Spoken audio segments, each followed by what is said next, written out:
So one thing I strongly believe is that everyone is born with their own strengths and weaknesses in life.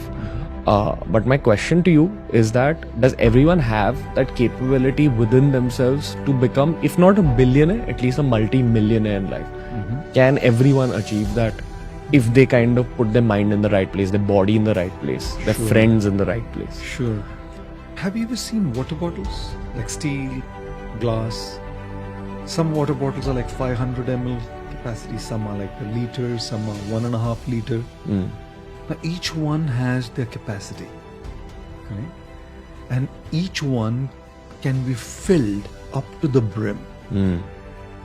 Correct? Now if a 500 ml bottle tries to fill itself with a liter of water, it's not possible because the capacity is 500.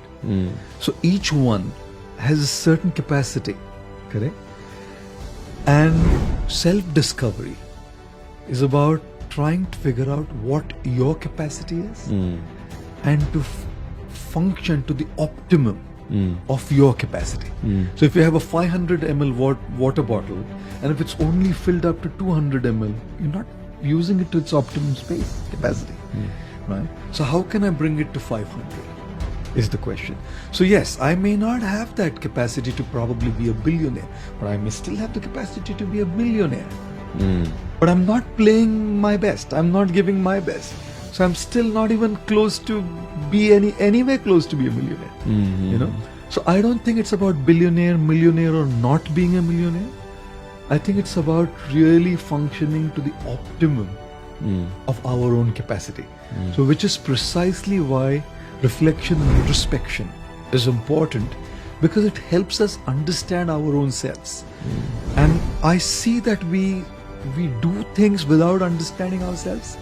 We don't understand what our capacities are. We don't understand what our passion is. We don't understand what our abilities are. And we just kind of keep doing things. So where are we heading then?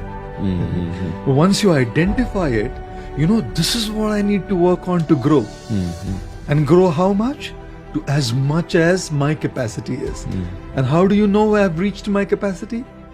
There's a ceiling limit. Beyond that, you know you cannot. You keep trying for 25 years, but you know that this is how much, this is kind of the ceiling upper limit now.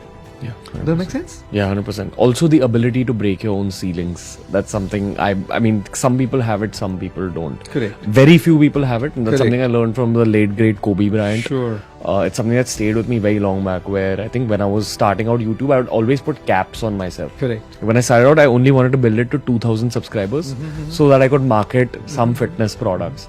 Then it became 100,000 subscribers because my favorite YouTuber had only 100,000 subscribers. Correct. Once we crossed that, I kept putting limits on myself. Sure. Now, I genuinely feel YouTube is a great teacher in life. Like, I've not done an MBA, but I feel like I know as much as an MBA in terms of knowledge and wisdom. Sure. Because I've been running this community myself. It's given me a lot of life lessons. And the one thing that resonated with me a lot was what Kobe Bryant said about don't put ceilings on yourself. Even if you think you have a subscriber ceiling, you don't have an impact ceiling on yourself. Just I think create. that's really what's most important. Yeah. You know, that's really what's most important, is that you don't put a cap on your capacity to impact people. Yeah. You know, Yeah. once you know that this is how much I can do, let numbers follow as a consequence. You know, when your purpose is to make an impact, let numbers follow as a consequence. And if at a point of time you realize that I'm constantly working on my journey of impact, right? But the numbers stop coming at a certain point of time. You know, it's not going to be. It's not going to be like perennially growing. Yeah. It's an illusion. Yeah, 100%. It's an illusion to think that things will perennially grow, eternally be on the, you know, upward track. Doesn't work that way. There will be a limit at a certain point of time. What I'm trying to say is, when we're talking of the capping limits, we are talking about knowing what our capacity is. You know what? When you push yourself beyond your capacity, you know that you're doing it at the cost of other things that matter to you. Correct?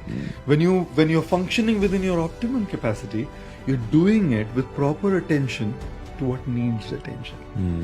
So I see people getting consumed by this thing that I want to at any cost be there. I won't sleep, I won't eat, I don't care a damn. Religion doesn't matter to me. What matters to me is numbers and money. You know?